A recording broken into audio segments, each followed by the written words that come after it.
L'attrape-cœur, chapitre 15.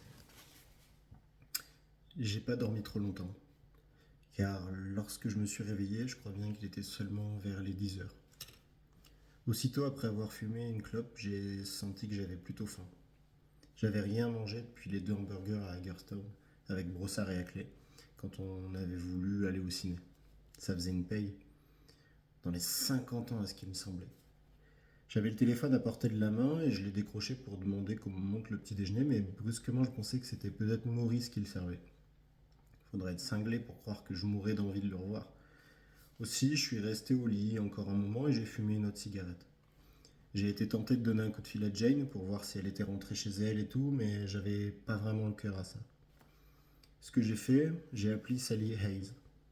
Elle va à Mary Woodworth et je savais qu'elle était à New York puisqu'elle m'avait écrit il y a 15 jours. Sally, elle me plaisait pas tellement, mais on se connaissait depuis des années. Dans mes bêtises, j'avais d'abord cru qu'elle était intelligente, pour la raison qu'elle savait un tas de choses sur le théâtre, et les pièces, et la littérature et tout. Lorsqu'une personne en sait aussi long sur tout ça, il faut du temps pour décider si au fond elle est pas quand même idiote. Pour Sally, il m'a fallu des années. Je pense que je l'aurais su bien plus vite si on n'avait pas tant flirté. Le problème, c'est que je me figure toujours que la fille avec qui je flirte est intelligente. Ça n'a foutrement rien à voir, mais malgré tout, c'est ce que je pense. Bref, je l'ai appelée. Euh, D'abord, c'est la bonne qui a répondu. Ensuite, le père de Sally. Enfin, je l'ai eu, elle.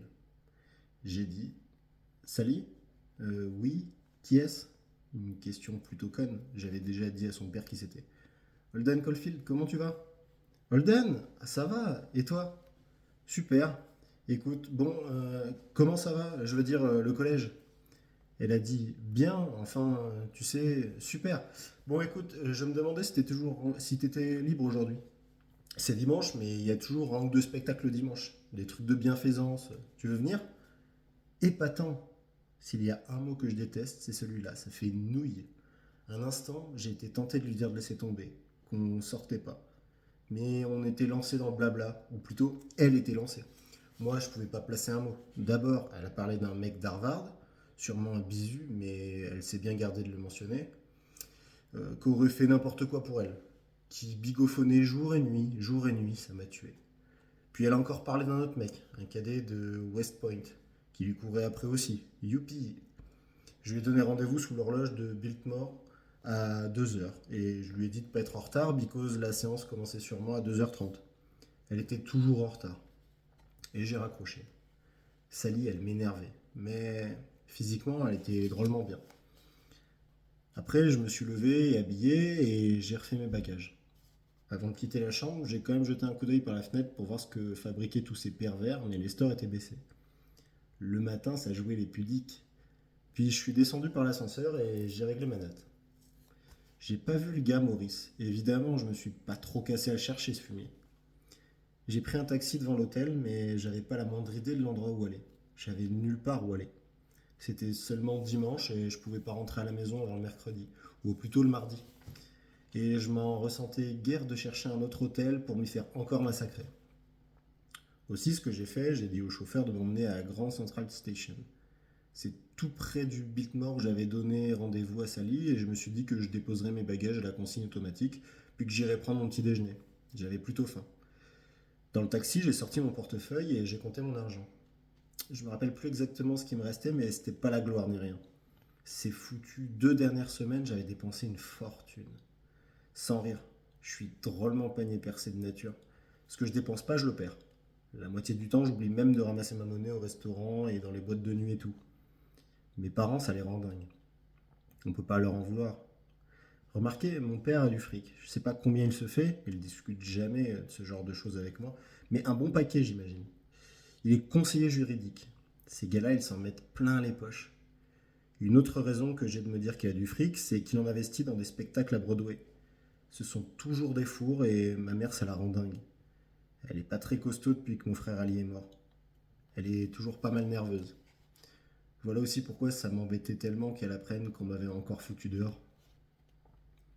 Quand mes valises ont été enfermées dans un casier de la consigne de la gare, je suis allé au buffet et j'ai commandé un petit déjeuner. Pour moi, c'était un énorme petit déjeuner, du jus d'orange, des œufs au bacon, des toasts et du café. D'habitude, je bois seulement un peu de jus d'orange. Je suis pas un gros mangeur, vraiment pas. C'est pourquoi je suis tellement maigre.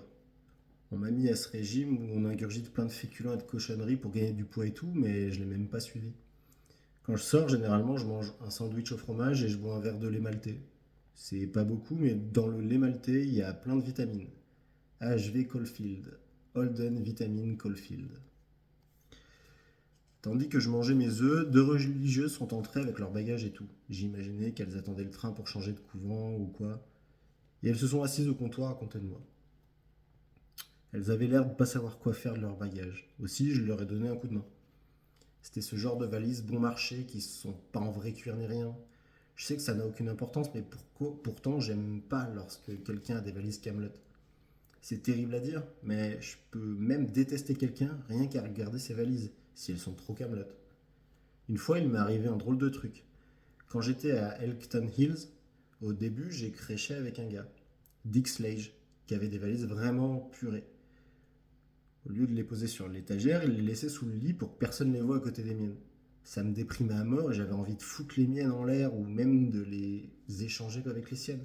Les miennes venaient de chez Mark Cross et elles étaient garanties en cuir de vache véritable et tout, et je suppose qu'elles avaient coûté un joli paquet. Mais curieusement, voilà ce qui s'est passé.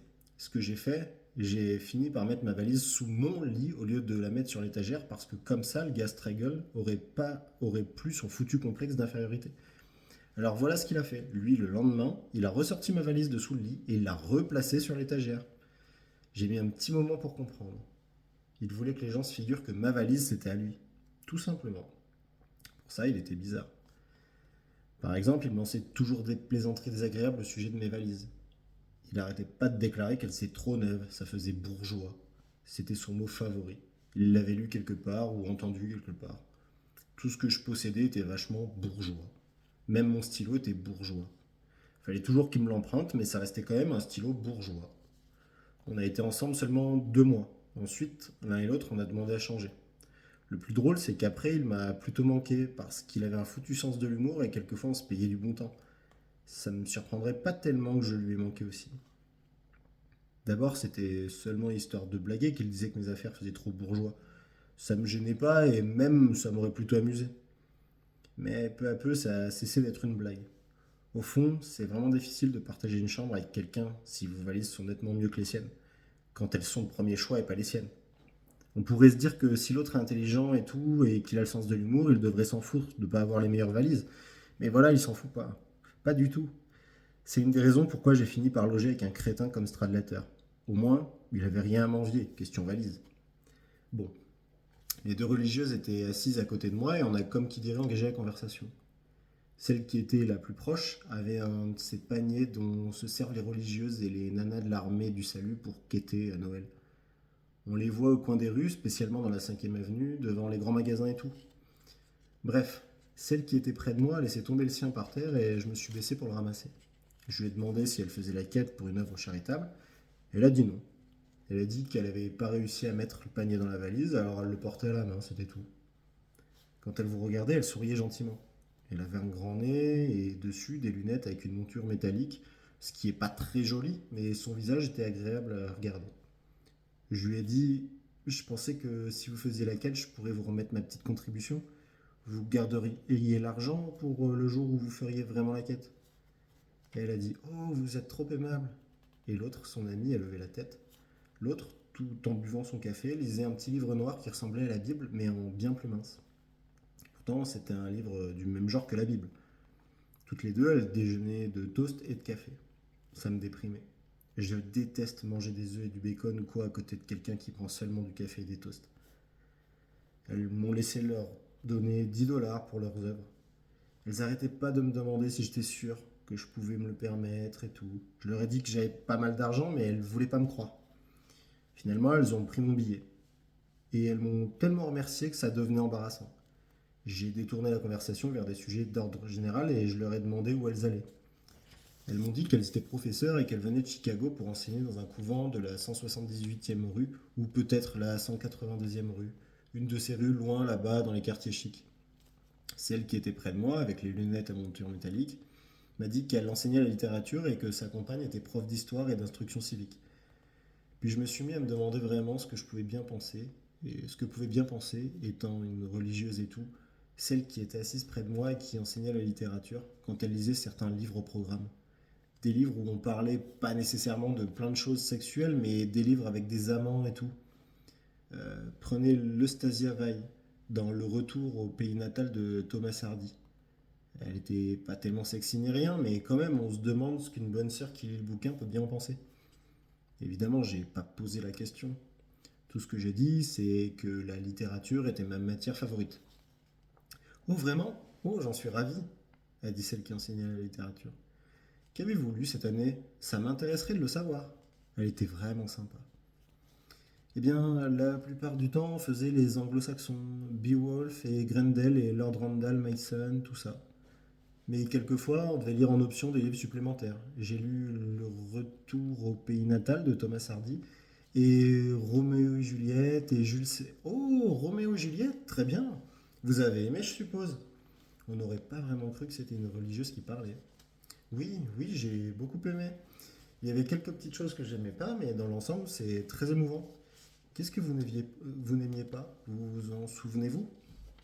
Franchement, c'était gênant en un sens de parler de Roméo et Juliette avec elle. Parce qu'il y a du sexe ici et là dans la pièce, et elle, c'était une religieuse et tout. Mais elle me demandait, alors j'ai discuté un peu avec elle. Bah, Roméo, moi je l'adore pas, et Juliette pas tellement non plus. Non, je les adore pas. Je veux dire, je les aime bien, mais par moments, ils sont pas mal énervants. En somme, la mort de Mercutio, j'ai trouvé ça beaucoup plus triste que celle de Roméo et Juliette. En fait, j'aimais plus tellement Roméo après que Mercutio a été poignardé par cet autre type, le cousin de Juliette. C'est quoi son nom? Tybalt. Ah oui, Tybalt. Le nom de celui-là, je l'oublie toujours. C'était la faute de Roméo. Moi, celui que j'aime le mieux dans la pièce, c'est Mercutio. Tous ces Montagu et Capulet, ils sont pas mal, spécialement Juliette, mais Mercutio, il était. C'est dur à expliquer. Il était très intelligent et amusant et tout. Ça me rend dingue si quelqu'un se fait tuer, spécialement quelqu'un de très intelligent et amusant et tout, et que c'est la faute de quelqu'un d'autre. Roméo et Juliette, au moins, c'était leur faute à eux. La religieuse m'a demandé dans quelle école êtes-vous? Elle voulait probablement qu'on en finisse avec Roméo et Juliette. Je lui ai dit à peine c'est et elle en avait entendu parler. Elle a dit que c'était une très bonne école, j'ai laissé passer. Puis l'autre, celle qui enseignait l'histoire, elle a dit qu'il fallait qu'elle se sauve. J'ai pris la note pour leur déjeuner, mais elles n'ont pas voulu me laisser payer. Celle avec les lunettes m'a obligé à lui rendre le papier. Elle a dit: Vous avez été plus que généreux, vous êtes un très gentil garçon. Elle était vraiment sympa. Elle me rappelait un peu la mère du gars Ernest Moreau que j'avais rencontré dans le train, principalement quand elle souriait. Elle a dit: Nous avons été si heureuses de bavarder avec vous. J'ai dit que moi aussi j'avais été heureux de bavarder avec elle, et c'était la vérité. Je crois que j'aurais été encore plus heureux si j'avais pas eu peur tout le temps d'en parler qu'elles essaient subitement de savoir si j'étais catholique. Les catholiques essaient toujours de savoir si vous êtes catholique. À moi, ça m'arrive surtout parce que mon nom de famille est irlandais et que la plupart des gens d'origine irlandaise sont catholiques. En fait, mon père était catholique. Il a renoncé quand il a épousé ma mère. Mais les catholiques essaient toujours de savoir si vous êtes catholique, même quand ils ignorent votre nom de famille. Lorsque j'étais à Wotton, j'ai connu un gars, Louis Gorman, qui était catholique. Le premier gars que j'ai connu là-bas. Lui et moi, le jour de la rentrée, on était assis sur deux chaises voisines dans le couloir de l'infirmerie, attendant de passer la visite médicale, et on s'est mis à parler tennis. Il était très intéressé par le tennis et moi aussi. Il m'a dit qu'il allait chaque été aux championnats nationaux à Forest Hills. Je lui ai dit que moi aussi, et ensuite, pendant un bon moment, on a discuté des grands cracks du tennis. Il en connaissait un fichu rayon sur le tennis pour un gars de son âge, sans blague. Puis subitement, en plein milieu de la conversation, il m'a demandé: Tu ne saurais pas par hasard où se trouve l'église catholique? Et à la façon dont il demandait, c'était sûr qu'il essayait de savoir si j'étais catholique. Pas moyen de s'y tromper. Non qu'il ait eu des préjugés, mais il voulait savoir. Il était content de parler tennis et tout, mais ça se voyait qu'il aurait été encore plus content si j'avais été catholique et tout. Ces trucs-là, ça me rend dingue. Et je dirais pas que ça a gâché toute notre converse, pas vraiment, mais ça lui a quand même pas fait du bien. Voilà pourquoi j'étais content que les deux religieuses me demandent pas si j'étais catholique. Probable que la conversation aurait pas été complètement gâchée, mais ça aurait pas été pareil. Je reproche rien aux catholiques, certainement pas. Je m'y prendrais sans doute de la même façon si moi j'étais catholique. En un sens, c'est juste comme mon histoire de valise. Tout ce que je dis, c'est qu'une converse sympa, ça laisse qu'un trait plus tôt. Voilà tout ce que je dis. Quand les deux religieuses se sont levées pour partir, j'ai fait quelque chose de très stupide et très gênant. Je fumais une cigarette et en me levant à mon tour pour leur dire au revoir, je leur ai soufflé par mégarde de la fumée à la figure. C'était vraiment pas exprès, mais quand même. Je leur ai présenté 1000 excuses et elles ont été très polies et compréhensives et tout. Mais quand même, c'était gênant. Après leur départ, j'ai regretté de leur avoir donné que 10 dollars pour la quête. Mais j'avais pris ce rendez-vous avec Sally Hayes pour aller au théâtre et fallait bien que je garde un peu de fric pour les billets et tout. Ça m'empêchait pas de regretter. Saleté de pognon, qui finit toujours par vous flanquer le cafard.